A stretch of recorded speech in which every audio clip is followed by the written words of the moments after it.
وسهلا بكم متابعي ومحبي ومشاهدي قناة أبسط فكرة. زي ما اتعودنا أي حاجة في البيت عندنا بيحصل فيها عطل، بيحصل فيها كسر، بيحصل فيها مشكلة، ينفع إن احنا نصلحها بنفسنا، ينفع إن احنا نبص عليها الأول قبل ما نبتدي نوديها لمكان مختص يصلحها. لا، احنا بنشوف مع بعض لو في إمكانية إن احنا نعرف نعملها بنفسنا بحل بسيط يبقى كويس جدا. لو الموضوع يستدعي ان احنا نوديها لمتخصص فالطبيعي ان احنا ننزل لمتخصص وهو اللي يكون اوير بالحاجه دي، هو اللي يصلحها بطريقه افضل من اللي مش متخصص بكتير طبعا. طيب هنقول النهارده احنا معانا السماعه بتاعت الشاور دي، بتاعت الدش دي وقعت واتكسرت الصاموله اللي ماسكاها من هنا كده، تمام؟ فهل دي المفروض تترمي؟ اللي ده المفروض اللي ده كله ده كده يتغير كامل زي ما هو، ولا لو رحنا لحد هيقول لنا ممكن يغير له الصاموله بتاعته؟ ده اللي عايزين نعرفه مع بعض النهارده. الفيديو ده يعني ممكن يكون فيه جزء متكرر من فيديو معانا في القناه كنا عملناه من فتره، اللي هو ازاي انك تصلح اللي بتاع الشاور القديم لو في قطع، لو في تسريب، لو في ميه بتضرب من كل حته فيه. فالفيديو ده مشابه ليه. الفكره ان احنا هنعرف ازاي ان احنا نفك الصاموله المكسوره دي ونشوف ايه علاجها. هل هينفع نستبدلها ولو هنستبدلها ازاي، وبعد ما نستبدلها نشوف النتيجه مع بعض.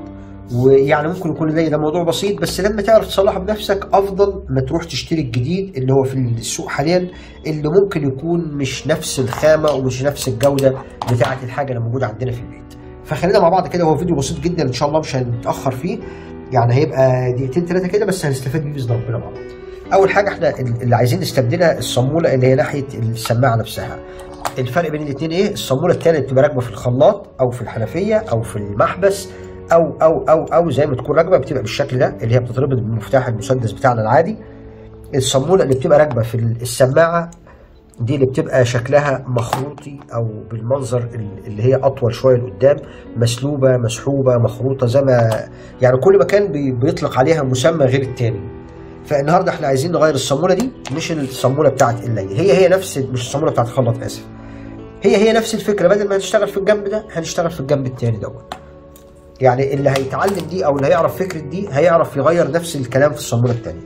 طيب خلينا نقول ان احنا اول حاجه بنرجع الصاموله المكسوره بتاعتنا لورا حبه بسيطه. احنا عايزين نفصل الجزء النحاس اللي هو اللي من المقدمه دون عن الجزء الستانلس اللي في اللي نفسه. طيب ليها طريقتين، ينفع ان احنا بسكينه صغيره او باي اله حاده، بس نكون حريصين واحنا شغالين طبعا ما نعورش نفسنا.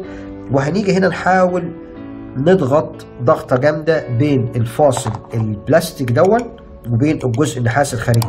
في طبعا لقيت بيبقى الجزء ده بلاستيك ما بيكونش نحاس، نخلينا حريصين واحنا شغالين عشان نحاول ان احنا ما نكسرش الجزء البلاستيك دون. طيب هنيجي كده وهنضغط ضغطه بسيطه بالسكينه، وهنفضل ندوس لغايه ما نخلي السكينه تتوغل بين الاثنين. تمام. لو الكاميرا تقرب معانا تعمل ظبوط هنا كده بالظبط كده، احنا بدأنا نعمل ايه؟ فاصل بين الاثنين بالراحه خالص كده اهو. تمام؟ طيب الطريقه الثانيه ان احنا ممكن نجيب الزراديه العاديه بتاعتنا ونبتدي نمسك بيها السنه دي، عشان ده نحاس طبعا فينفع نمسكه. لو بلاستيك يفضل انت ما تستخدمش الطريقه دي خالص.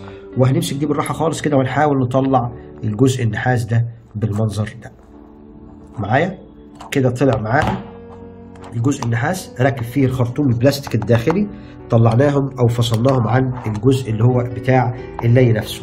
طيب واحنا فاكين بالمره نقول معلومه بسيطه، لو الخرطوم فيه قطع من هنا، انت مركب الخلاط بتاعك او مركب السماعه بتاعتك مربوطه بشكل جيد جدا، بس للاسف بتلاقي ان في تسريب طالع من اللي نفسه، تسريب طالع من هنا وانت مش قادر تحدد منين.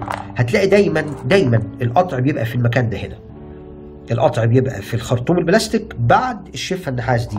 الحل بتاعها سهل جدا، بنطلع طبعا الشفه النحاس دي وبنيجي بسكينه او بكتر او باي حده وبنقطع بعد القطع بتاع الخرطوم البلاستيك، ونرجع نركب دي تاني ونروح مرجعين كل حاجه مكانها من غير ما نعمل اي حاجه. يبقى انت كده عالجت العيب اللي كان تسريب الميه الداخلي من اللي، ورجعته انه يشتغل زي الاول واستفاد بيه زي الاول. النهارده احنا عايزين نغير الصاموله، نرجع لموضوعنا تاني. هنمسك دي طبعا كده برده زي ما احنا كنا ماسكينها بالزراديه بتاعتنا، ممكن نمسكها من الشفه اللي فوق للشفه اللي تحت زي ما احنا عايزين، وهنلف الخرطوم بالراحه كده، وهنبتدي نشد دي لبره لغايه ما الخرطوم يطلع معانا، نلف يمين وشمال لغاية ما نروح مطلعين بالمنظر دوت. احنا طلعنا كده الجزء النحاس اللي راكب في الخرطوم نفسه، اتأكدنا ان مفيش اي قطع هنا او اي تسريب او اي ثقب بسيط عشان نتأكد ان مفيش ميه مسربه من هنا.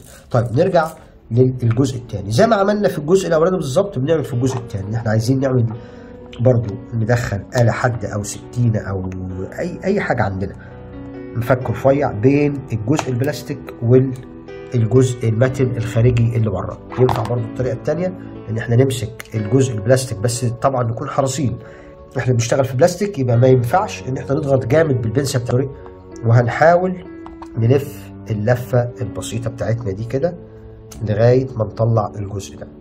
يبقى احنا عندنا الطريقتين، ينفع بالبنسة وينفع بالآلة الحادة اللي هي ينفع نشتغل بيها ونخلي فاصل بين الاتنين. طيب هنجرب كده.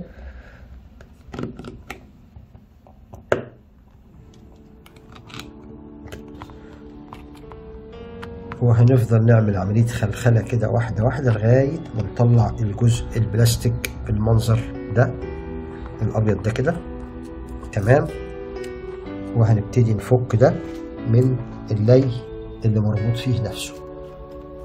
تمام. يبقى احنا طلعنا الجزء النحاسي الأول وبعدين هنطلع الجزء الأبيض البلاستيك. نخلي دايما حاجتنا بالترتيب عشان لما نيجي نركب ما نتلخبطش وما ننساش ايه اللي كان راكب الأول وايه اللي كان راكب التاني.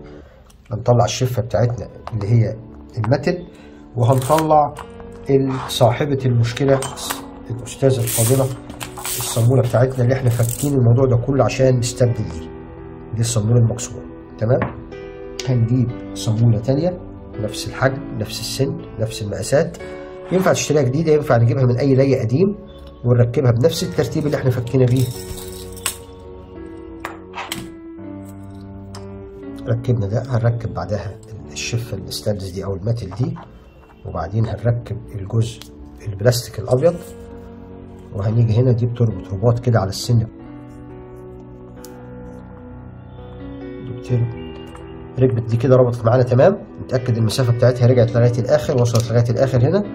وهنجيب ده كده وهنركب النحاس في الخرطوم بتاعنا. بتركب بسهولة. الناس هتقول تركب بسهولة، طب ما تدخلها بسهولة. لا مش هتدخلها بسهولة، ما تخافش. ليه؟ هي لما بتركب هنا بترجع تاني في الجزء ده بيبقى عامل زي قفيز عليها من بره او عامل زي قرص عليها من بره، بس احنا نتأكد ان احنا ركبنا الجزء بتاعنا الخرطوم بتاعنا لغاية الآخر. تمام.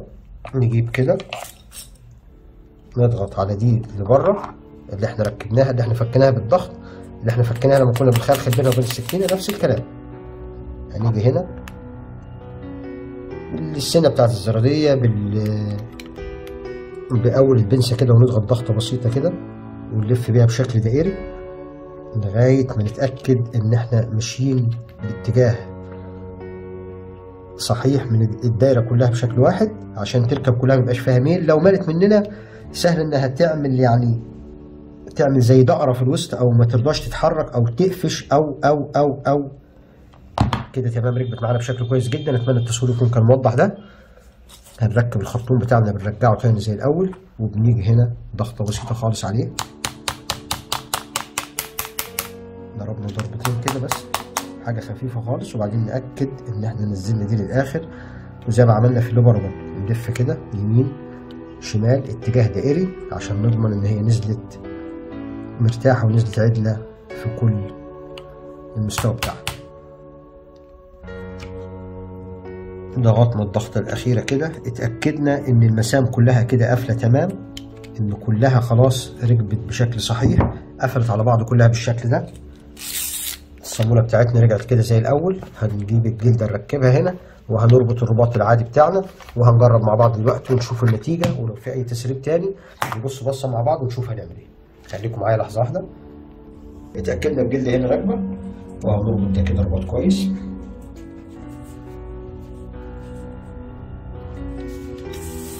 هنركب الجلدة التانية في الجنب اللي احنا اشتغلنا فيه، اللي احنا عملنا فيه الصامولة اللي كان فيها المشكلة. وهنجيب السماعة بتاعتنا بالشكل ده وهنبتدي نربط الصامولة، وربطنا الرباط التمام. وهنيجي كده نجرب نزلتيه ونجرب. سوري. زي ما احنا شايفين مفيش اي تسريب. لو الكاميرا تقرب علينا هنا اهو، مفيش اي تسريب الناحيه دي خالص، مفيش اي تسريب من الني نفسه. الميه كلها بضغط مباشر جدا جدا جدا من السماعه نفسها. شكرا، واتمنى الفيديو يعجبكم، واللي يعجبه الفيديو يا ريت يتقرب علينا ويعمل لايك، واللي مش مشترك معانا في القناه يشرفنا بالاشتراك. اشكركم جزيلا ونشوفكم الفيديو الجاي ان شاء الله.